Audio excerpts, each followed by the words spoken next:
Since 1944, the Golden Globes have offered an alternative to the Oscars and the Emmys, giving us a boozier, looser take on the best in both TV and movies. The Globes have, at their best, championed less obvious projects and given early wins to actors and creators who would go on to be some of entertainment's biggest stars. Of particular interest is the Best Film, Musical, or Comedy category, which has celebrated some of the less stodgy, but still incredibly well-made, films that might not make the cut for the prestige-obsessed Academy Awards.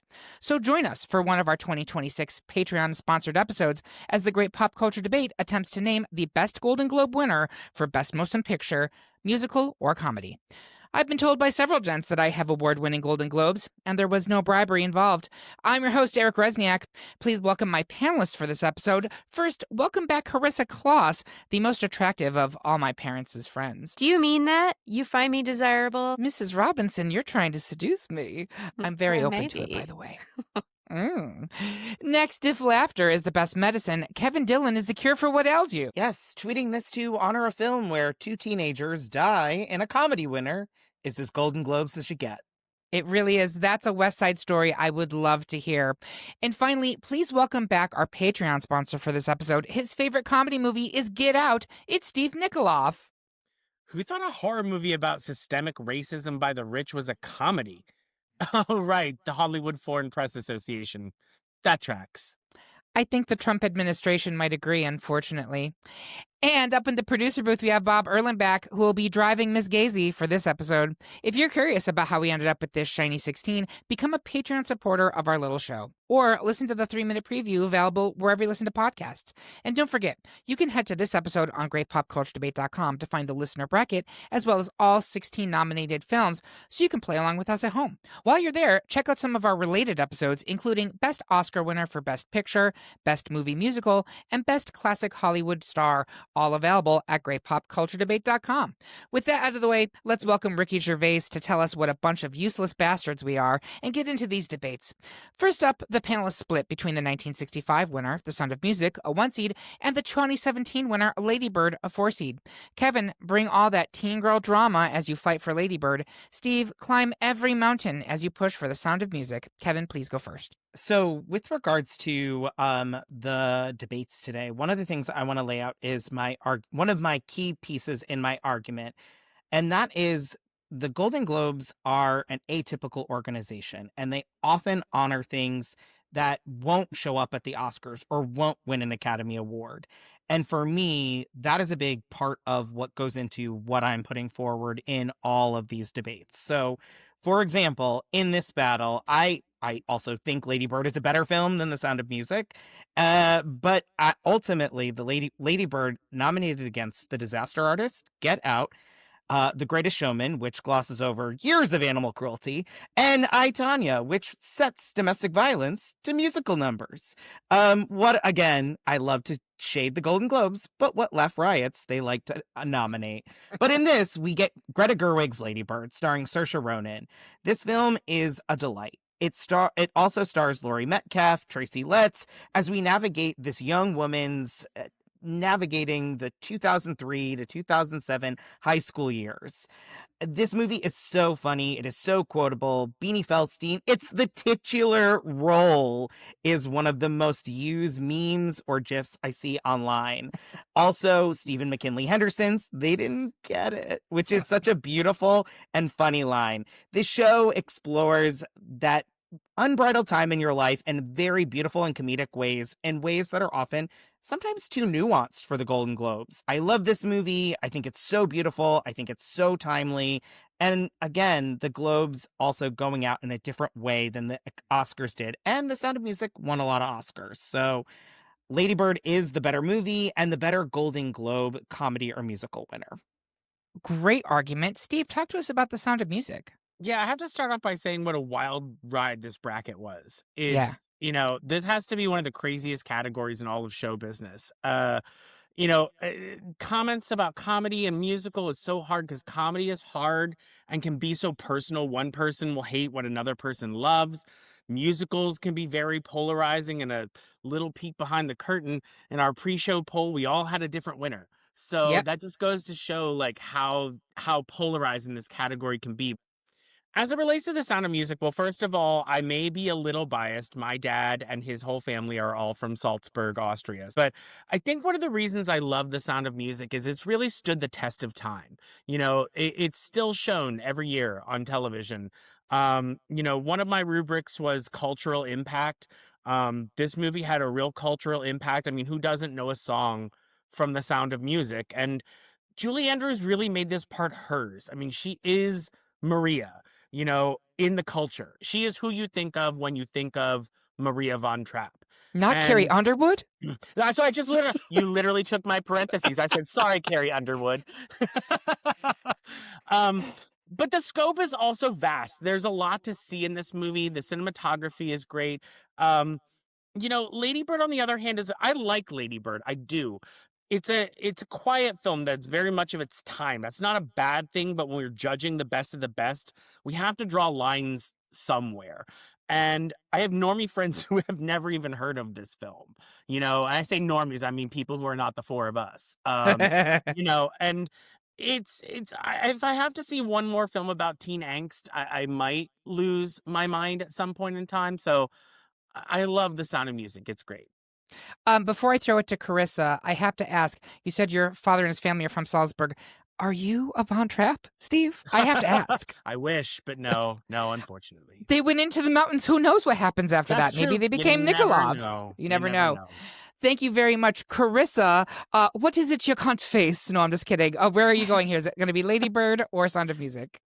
It's Lady Bird for me. I really love this film and love the Greta Gerwig of it all. But I understand that we are on the lower end of the seating, and also Steve's argument for Sound of Music is so good. Like I feel fine picking Lady Bird and knowing that it's not going forward. I'm so glad that we're talking about Lady Bird. I don't think we've ever talked about it on this podcast. I'm glad that we're talking and giving it some flowers. I think it is, to Kevin's point, a great Golden Globe winner, but I am giving it to Sound of Music here.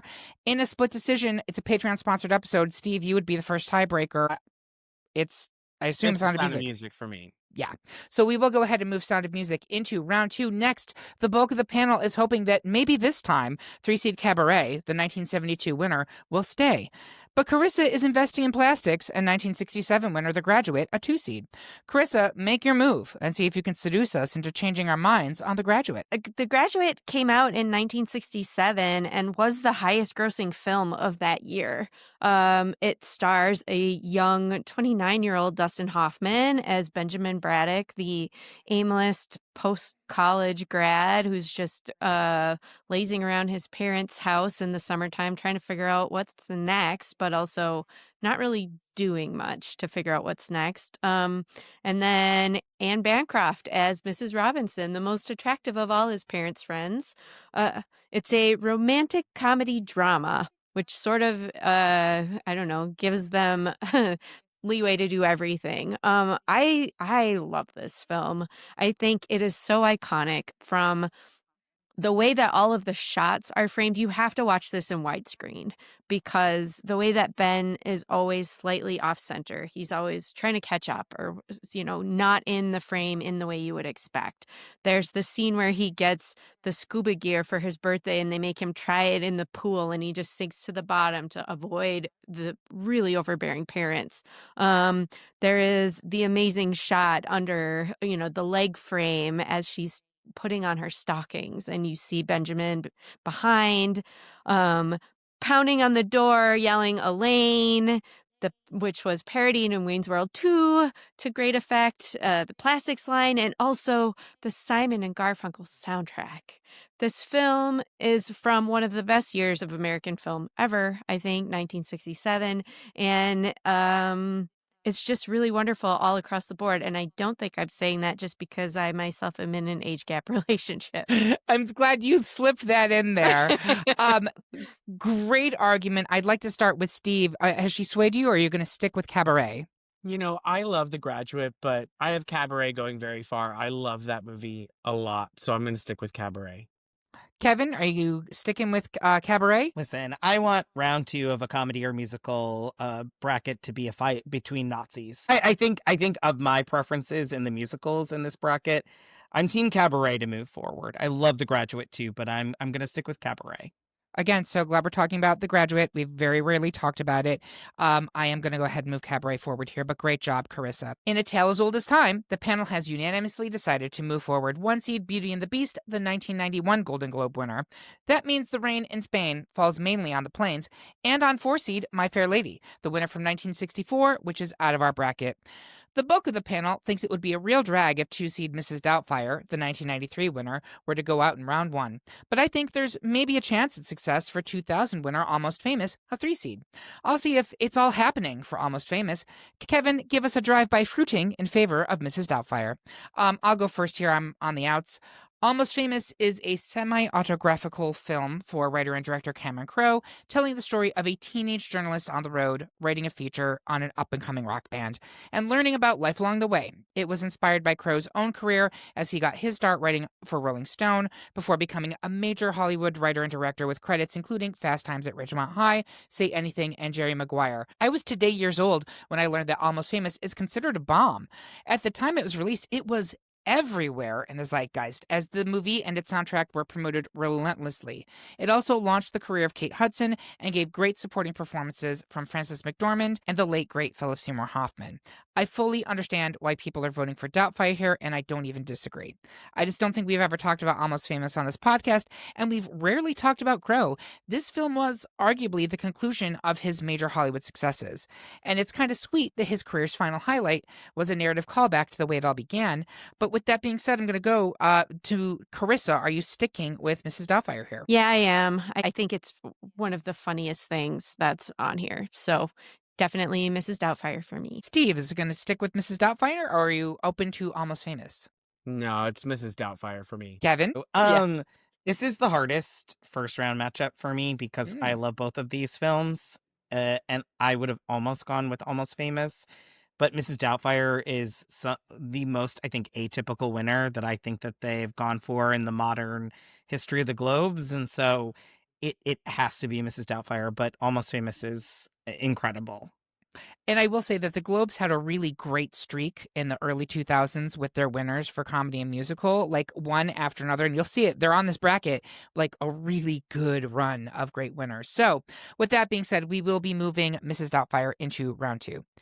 Next, it's a split decision between 1988 winner Working Girl, a 4 seed, and 1994 winner The Lion King, a 1 seed. Steve, be prepared as you sing the praises for The Lion King. Kevin, use your head for business and your body for sin as you stump for Working Girl. Steve, please go first. Yeah, sure. I mean, I love The Lion King. I mean, this is really the golden age of Disney animation. And it may be the crown jewel of Disney animation, although some would argue that it's another movie we'll talk about later. Um, but it took the classic story of Hamlet, made it digestible. The hand-drawn animation from 1994 is absolutely beautiful. It's the highest grossing film of 1994, $979 million, not adjusting for inflation, at 94 ticket prices. And at the time, it was the second highest grossing film of all time. I think it's one of the most mature of Disney's animated films, and it brought pop music into Disney movies with Elton John, which was a really bold move for a pretty old school studio. And frankly, Scar is a gay. So there we go. That's where my vote goes. Queer icon Scar. Kevin, talk to us about Working Girl. Steve, if we're going to talk about gay, come on. Joan Cusack and Sigourney Weaver in shoulder pads? Really? Come on, girl. Listen. And Kevin Spacey playing a lecherous straight man. Yeah, like, come on. How hilarious is that? Here's the thing I will name about animated movies that win in this category. I feel like there is eventually a reason they create their own category for them, and I don't know that Lion King is more of the musical side of this category, right? Like Hamlet isn't funny. And so it's just like one of those things where I'm always going to lean for the actual sort of comedy in this. And again, it varies, but for me, Working Girl is hilarious. It's one of those iconic 80s films big hair, big shoulder pads. It stars Melanie Griffith. It's another Mike Nichols film that we are getting to talk about in this bracket. Carissa talked about The Graduate. And it follows Tess McGill as she's trying to make it in big old New York City from Staten Island. You have these two competing worlds, really going at it with one another. Her work life with Sigourney Weaver, who as Catherine Parker is one of the most delicious and funny people. And after all, it is me. And then you have Joan Cusack. What? It's not even Ladda. And both of them nominated for Oscars. The film is just a treat. It is delightful. It's very funny. The scene where they sneak into the wedding, Melanie Griffith and Harrison Ford, it is just one of those really classic comedic 80s films that we don't get that much of anymore. And it really is one of those special films that I like that the Golden Globes honored. I know we're at a split decision, but this was also up against and beat big A Fish Called Wanda, Midnight Run, and Who Framed Roger Rabbit. That's a lineup of mostly all hits and all really great movies. And for that to win, it just really signifies something special to me. And if I'm being honest, I'm throwing Working Girl on before I'm throwing Lion King on. And that's me. But also, I'm not as much of a Disney adult, so I'll say it that way. Great argument, Kevin. Thank you. Carissa, is it going to be Working Girl or Lion King for you? Listen, I'm not a Disney adult, but I was definitely a Disney teen. I saw this in the movie theater, and then my family had it on VHS, and I watched it every single day when I came home from school. I had the soundtrack. I loved this movie so much. So I'm with the Lion King here, although I really did enjoy Working Girl. I hadn't seen it until I watched it for the bracket, and I really liked it. And then I saw what it was up against, and I was like, oh, I can't. So Lion King for me. So I would also vote for Working Girl here. That would leave a split, and we would be going Eric, around can I interrupt you for a minute? Yes, you can. You can always interrupt me. I really wanted to say something for The Lion King, but I heard what Kevin had to say, and I actually think that 80s comedies need a spot in the next round in this bracket. So I know I stumped for The Lion King, and I still love it, but I think Working Girl really should go forward. I Wow, love this twist. drama. It's delicious. Just Drama. like Tess backstabbing Catherine. I love it. Had me as shoulder pads. Absolutely. All right. So we are going to move Working Girl into round 2. Let the river run. Next, the panelists split again between 2-seed Some Like It Hot, the 1959 Golden Globe winner, and 3-seed Romancing the Stone, the 1984 winner. Carissa, take us on a grand adventure as you push for Stone. Kevin, strike up the band as you tell us why you're sticking with the girls and Some Like It Hot. Carissa, please go first. Romancing the Stone is something that I'm pretty sure I saw as a kid, but I rewatched for the bracket just in the last couple of weeks, and it's really fun. It is a fun PG-rated 1984 action romance movie. A young Michael Douglas as a Fabio-esque action movie star. Kathleen Turner plays an agoraphobic romance writer in New York City who's just afraid of everything, but has to go and rescue her kidnapped sister in Colombia from the clutches of a group of bad guys, including Danny DeVito. The ransom is a treasure map. There's a giant emerald at the end. They find themselves stranded in the middle of the jungle in a crashed plane that was marijuana smuggling and lighting the bales on fire for warmth, but also they get really stoned and they drink a lot of booze, and I couldn't believe this was PG, honestly. At one point, Michael Putting Douglas... the stoned in Romancing the Stone. Right? Yeah. At one point, he's like, I can't believe I'm here. If I were home, I'd be neck deep in tits and ass already. I'm like, are you kidding me? This is PG. The movie was expected to be a flop, but it was a hit. Robert Zemeckis directed it, and he says he's pretty convinced that he got to do Back to the Future because of how well this film did. It's good humored. There's a lot of tropes, but there's some twists and turns along the way. It was fun. And also, I'm mostly picking it because this is a very controversial opinion, but I absolutely hate Some Like It Hot.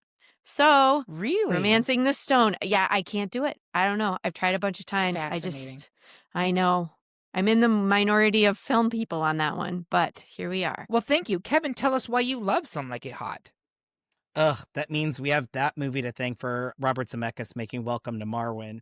That's one of my arguments against it. No, I'm just kidding. No, I like Romancing the Stone quite a bit. I actually talked about it in our best 80s romantic comedy episode, which it is out now and you should listen to it. It's an incredibly fun movie, but in this matchup, it's Some Like It Hot for me. Some Like It Hot is a winner from 1959 up against the films, but not for me. I don't know her. Operation Petticoat, a Blake Edwards film, Pillow Talk, and who was that lady? I don't know who she was. I never heard of her. But in this group of films, Some Like It Hot obviously is the clear standout. It stars Jack Lemmon, of course, the fantastic Marilyn Monroe, and I don't know if Jamie Lee Curtis has ever mentioned this, but her father, Tony Curtis. Yes, that was a dig at Jamie Lee Curtis. She is an eternal name dropper. Love you, Jamie. But Some Like It Hot is just this really like classic gender bending thing that the Golden Globes liked to award. We're talking about Mrs. Doubtfire. We'll talk about Tootsie. We're talking about it here. Unfortunately, Yentl didn't make the bracket, but it was something that they, I guess, typically would reward. And I think when it comes to Some Like It Hot, it is just this really very silly screwball comedy that they don't really make anymore, and it honors that like long-standing tradition of comedic geniuses like Tony Curtis, like Jack Lemmon. And honestly, part of the reason I'm moving this forward is that Marilyn Monroe performance is just a knockout. She is and always was the smartest blonde that pretended to be dumb, and she is just iconic in that role, and it really makes that movie a standout for me. Great. Thank you so much. Steve, where are you? Is it going to be Some Like It Hot or is it going to be Romancing the Stone? I'm with Carissa. I don't really love Some Like It Hot, so I'm still with Romancing the Stone. I would probably go with Some Like It Hot here. I love that we're talking about it. I agreed with Kevin's point. So much drag on this particular bracket. It's you know, very much in line with this podcast, frankly. So if it was a tie, the next person to break a tie would be Carissa because we go alphabetically after Steve goes. So Carissa, what are you doing? Wow. Uh, I think I gotta go with Romancing the Stone, even though Marilyn, I mean, with the caveat, I get it. Give me an Yeah. asterisk, but I just can't do that one. Sorry. Sorry, Yeah. Okay. everybody. Come for me online. All right, so we'll move Romancing the Stone into round two in another split decision. This time it's between one seed West Side Story, which won the award in 1961, and four seed Tootsie, the 1982 winner. Steve, tell us why you're a friend of Dorothy and want to see Tootsie move on. I will tell you why there's a place for us and for West Side Story in the Elite Eight. I'll go first. West Side Story is an incredible piece of film, based on an incredible Broadway musical, based on a legendary Shakespeare play, overlaid with the very believable examination of the changing demographics and mores of mid-20th century New York City. Directed by Robert Wise and Jerome Robbins, the film would win 3 Golden Globes, Best Picture, as well as 11 Academy Awards. I could argue that this film is timeless, but that would be a lie. In fact, it is very much of its time. It looks and it feels like the early 60s, although I don't think that's a bad thing. 60 years later, Steven Spielberg would try his hand at musicals by doing a largely faithful remake of the movie to mixed results. While Spielberg's version also won the Golden Globe for Best Comedy/Musical in 2021, it lacked the cultural impact and critical accolades of the original. I think for most people, the original West Side Story remains the definitive film version. And considering Spielberg directed the remake, that's saying something. But that being said, I want to hear from Steve on Tootsie. So let's start out by saying that the thing out loud that both of these movies are slightly problematic under a 2025 lens, but Sure. Tootsie at its core is a satire. It pokes fun at the industry, soap operas, gender norms, stereotypes. I think Dustin Hoffman and Terry Garr are great in this film. It's genuinely funny. It's a comedy. Like, I always like when we reward comedies, as I think they're harder than dramas because everyone has their own sense of humor. So when a comedy has broad appeal, I think it should be rewarded. On a side note, I hate West Side Story. I feel it is so self-important. The song Everyone Knows America is kind of obnoxious. And the movie rides on the coattails of Anita, and the leads are extremely annoying. Like, I would rather read Romeo and Juliet than watch West Side Story. Look, this is me. This is my opinion, but I'm just saying that's my opinion about West Side Story. Listen, I love Rita Moreno. I love all of that stuff. I think she deserved the award for Oscars and Globes and all that stuff. I can't stand West Side Story. I'm sorry. Listen, no argument on the Anita part of it. Anita is the crux of that movie, whether it's 1961 or 2021. Same with Carissa, 2021. absolutely. Carissa, is it going to be West Side Story or Tootsie for you? I like West Side Story here, so that's where I'm throwing my vote. Kevin, West Side Story or Tootsie? I can't vote for a film that's won this prize twice, and we're talking about only one of them. And I will name and say, Eric, you are wrong, that people don't like the new one. It actually received incredible critical acclaim, and many saw it as its own interpretation of the show. In fact, maybe even being more true to the Broadway musical than the original was. And it also won numerous Oscars, numerous Globes. So I think for me, the answer is downright Tootsie. Like, Tootsie is one of the funniest films of all time. I hear folks talk about what an interesting concept that is from the terms of both drag folks and folks who are part of the trans community. They talk about Tootsie on a pretty regular basis as a landmark pop culture piece in both its good and bad. And so for me, Tootsie, the funniest movie on the bracket.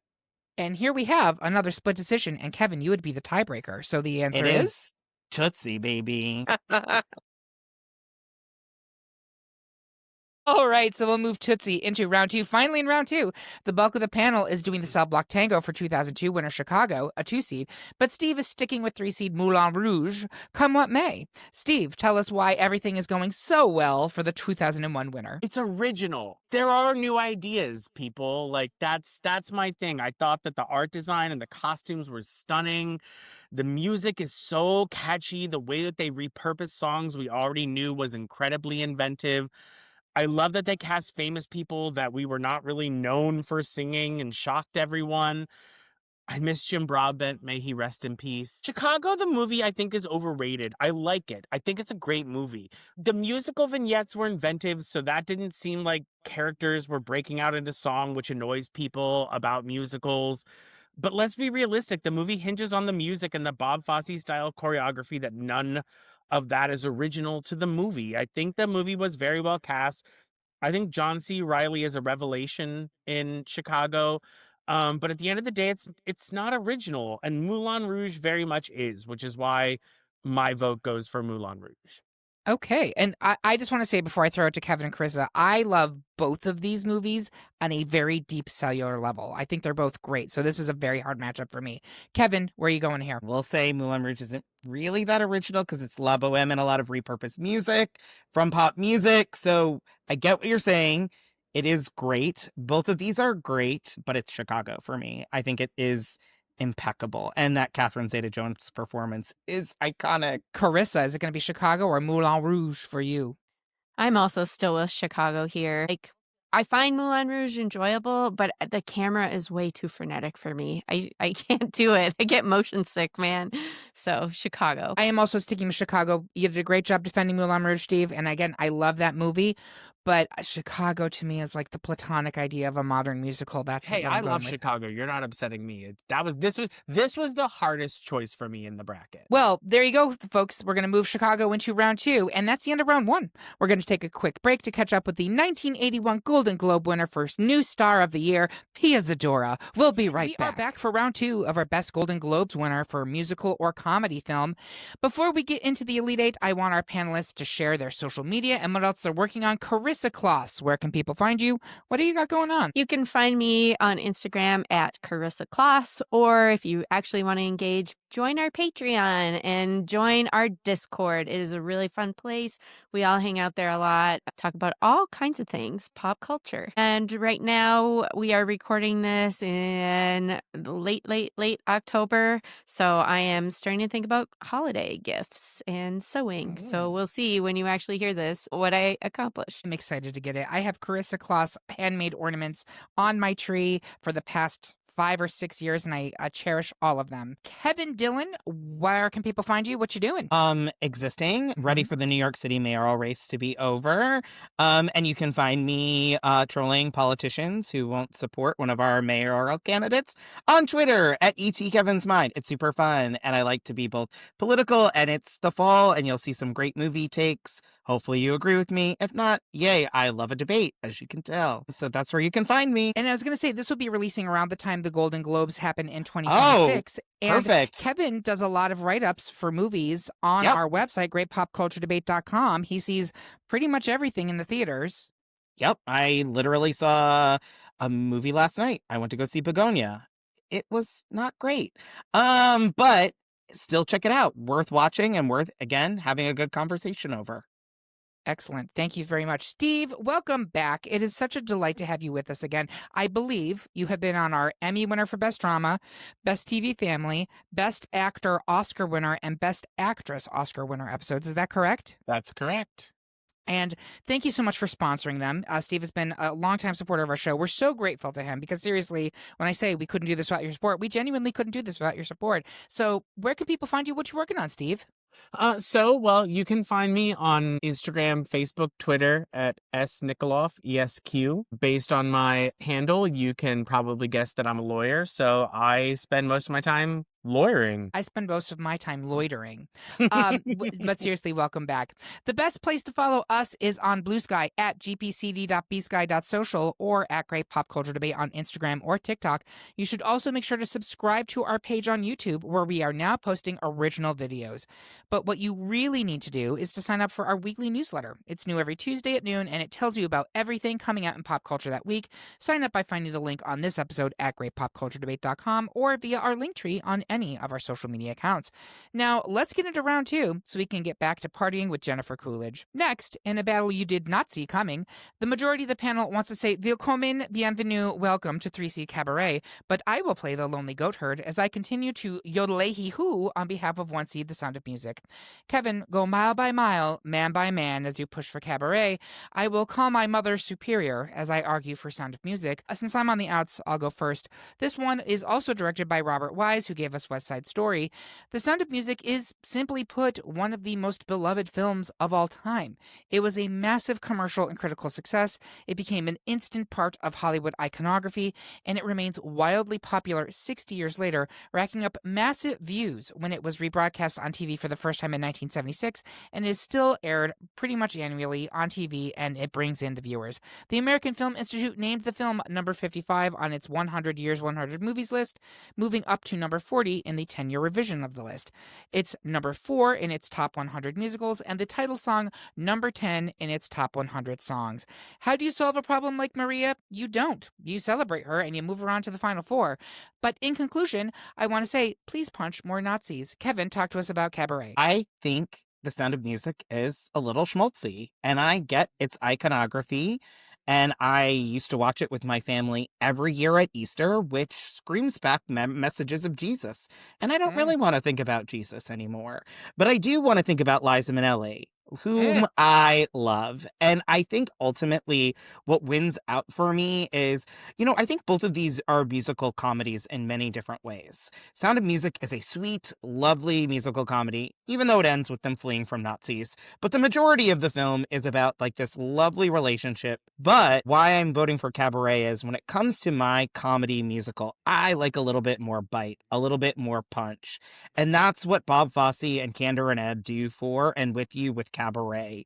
You are seeing the sarcastic, sardonic underbelly of what is to come.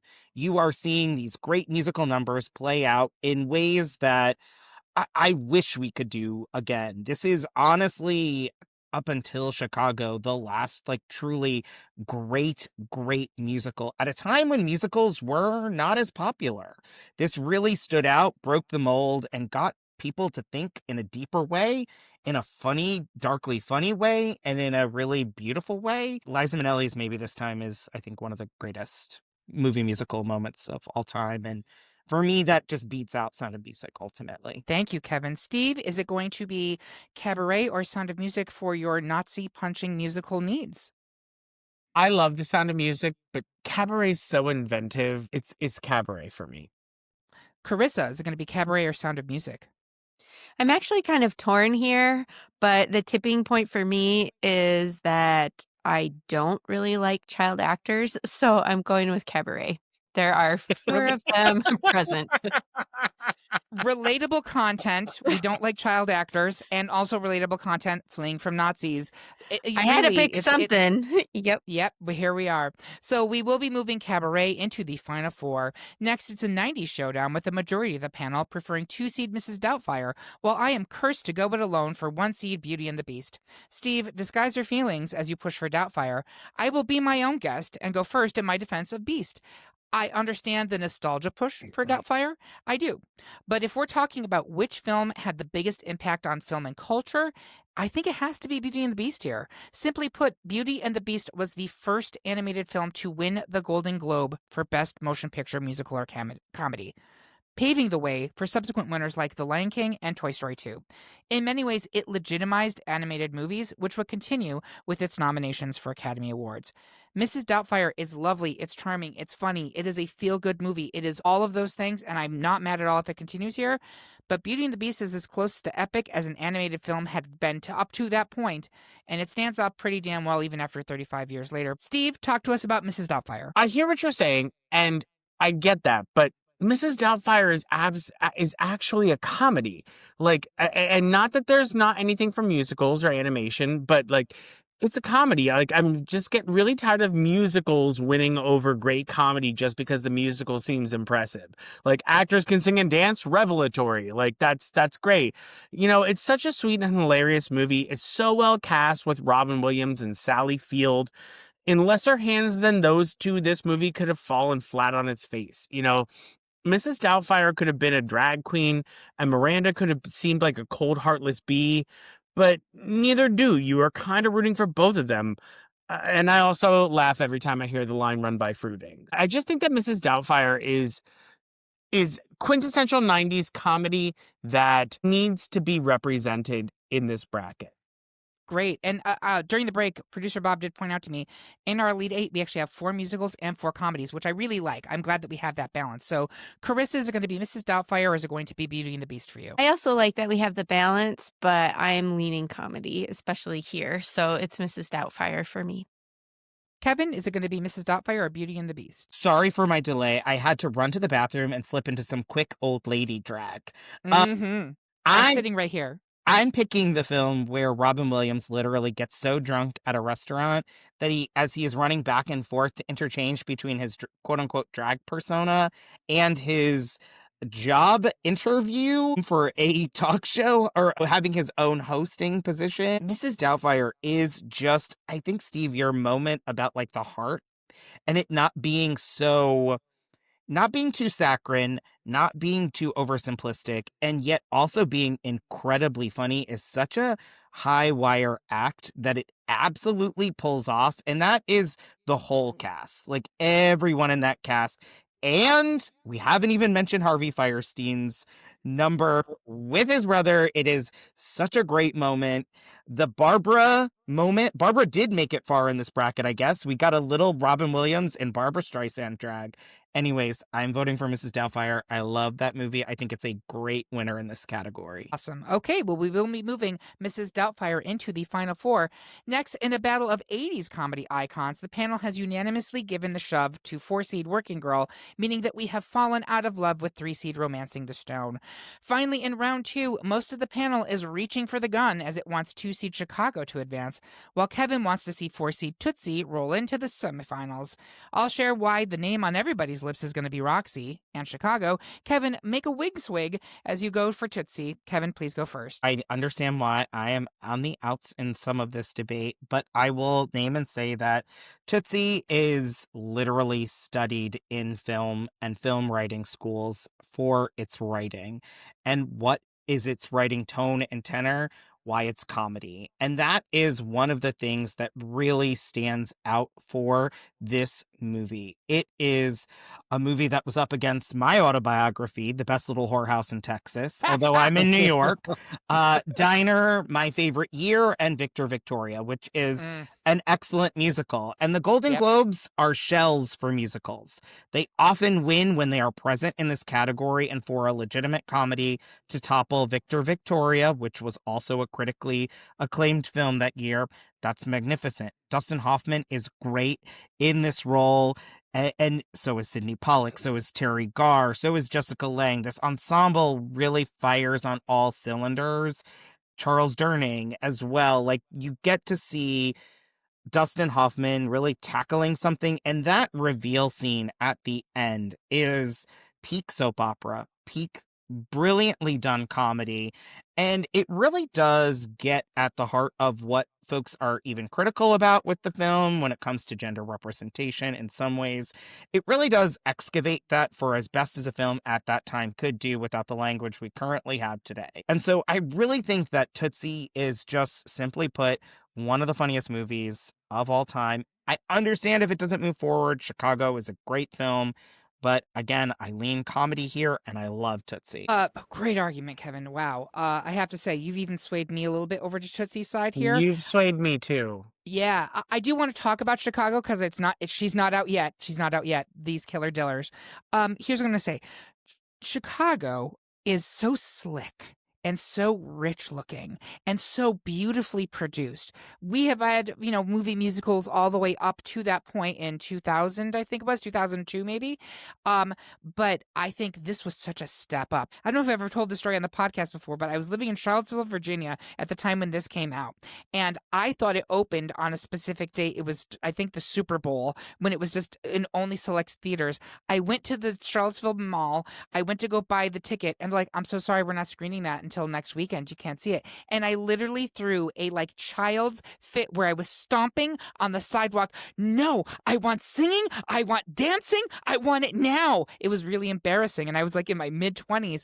But that's how much I love Chicago. The movie lived up to it. And I think it is absolutely terrific. But the Tootsie argument that Kevin made might have swayed me. Steve, did he sway you? Yeah, he swayed me. I'm Tootsie. What about you, Carissa? I just want to remind you that Chicago has everything. Murdering, cheating husbands, a bitchy soap opera-y rivalry, flapper dresses, courtroom drama, a fake pregnancy, and a lesbian correction officer. So I'm with Chicago for this reason, all of these reasons, but for sure that last one. It does have all of those things. However, I actually think I'm going to give it to Tootsie because we have talked about Chicago many times on this podcast. And as producer Bob mentioned over the break, Tootsie's kind of been forgotten by a lot of people in pop culture. And I think we need to do more to kind of bring it into the cultural conversation. So I'm going to give it to Tootsie too, which gives us 3 for Tootsie, and it will move into the final 4. And that's it. We have our final 4. We're going to take a quick break to find out what is keeping Renee Zellweger in the bathroom. It's not winning the last round. Check your lipstick before you come for us, Renee. We'll be right back. We are back with the final 4 of our best Golden Globe winner for musical comedy film debate. At this point in the show, I always like to take a step back and see if it shook out the way I expected it to.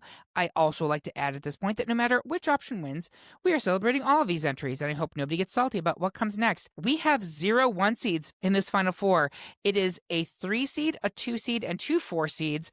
That is crazy, but a couple things. Number one, I don't know that this bracket had a great mix of seedings to begin with. I think they were a little bit off. So this is my point where I remind you, please go make sure that you're voting in the polls on our website, greatpopculturedebate.com, because that genuinely does determine how we debate things. Steve, as the Patreon sponsor for this episode, are you happy with this final 4? Yes, I'm very happy. I love chaos, so that makes me happy. Good. It's chaotic, but I also think these are all really great films. And They are. them, I think we picked the right movies, to be honest. And Kevin, can you tell me, of these, which of them actually won the Oscar that year for Best Film? I don't think Working Girl did it? Working Girl won Best Song. Tootsie won, I think, Screenplay and Supporting Actress. Cabaret won Best Director, but lost Best Picture to The Godfather, and Mrs. Doubtfire wasn't nominated for Oscars. So I think it's great that from a Golden Globe perspective, we're actually focusing on things that were Golden Globe winners and not necessarily Oscar winners. I would like to start right at the beginning. Cabaret versus Mrs. Doubtfire. Carissa, where are you going? Gonna go with Mrs. Doubtfire here. Okay. Kevin, is it going to be Cabaret or Mrs. Doubtfire? This is tough the whole time. The comedy element versus the musical. One of the things I'm thinking about at this, and this doesn't necessarily impact my decision per se, but is, do we have a musical in the final two? We may not. Which I don't think that that's a bad thing here. Nope. I love Mrs. Doubtfire as a winner here, mostly because it is like the most studio comedy. I'm gonna go with Cabaret, honestly, because I think ultimately it's the best film. It's a great musical representation. I think it's really well done. I'm gonna go with Cabaret. Steve Nikoloff, is it going to be Cabaret or Mrs. Doubtfire for you? This is also really hard because I love Cabaret, but I also love Mrs. Doubtfire. You know what? I feel like comedy is so underrepresented in other award shows. And so I'm going to go with Mrs. Doubtfire. Okay. So even if I were to vote for Cabaret, that would leave it as a tie. And Mrs. Doubtfire is the higher seed. And I feel like, Kevin, you would not be wrong, or you would not be mad if Mrs. Doubtfire advanced here. I honestly it was like 51-49 when I was leaning it, and I think Mrs. Doubtfire would be a great film to advance. Okay, great. So we're going to put Mrs. Doubtfire into the final two. Working Girl versus Tootsie. I would like to start with Steve. Where are you going on this one? Tootsie. Kevin, Working Girl versus Tootsie. Two movies about people slipping into drag. I love it. Tootsie. It's honestly Look Tootsie. into the panel, Kevin. Yeah, I know. I mean, it's Tootsie for me. I love Working Girl a lot. It is in my letterboxed 4, which I guess I should share that at some point. But You should. Yeah, I think Working Girl is a great film, but Tootsie is just an iconic comedy. Carissa, is it going to be Working Girl or Tootsie? So, fun fact, I hadn't seen either of these films until I was watching them for the bracket. So, I'm coming to both of these with a really fresh perspective, which may be to the detriment of some of them. And I'm just going to pick the one that I enjoyed more, and that was Working Girl. I love that these are 2 4 seeds battling it out for one last spot. I love both of them too, but one of these films, as Kevin mentioned, is taught as the ideal screenplay for film, and that's Tootsie. And I think again it's kind of forgotten, so I'm going to give it to Tootsie as well. That is one nutty hospital, Eric. It gives us a final 2 of Mrs. Doubtfire versus Tootsie. I would like to start with Carissa Kloss. Where are you going here? I'm going with Mrs. Doubtfire.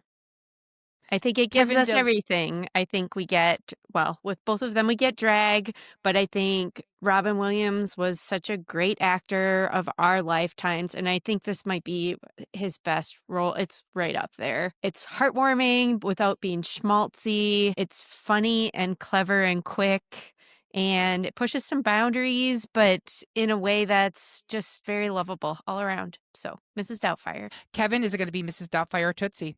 Shameless plug, my letterboxed is Avenger234. And I think I'm also going to go with Mrs. Doubtfire. Chris, I think you're right. And one of the reasons I'm going to lean Mrs. Doubtfire here is because every element of that movie is just so funny. Robin Williams using all the different voices. Leela, you get out there. I'm going to bring the hose out on you. Hello.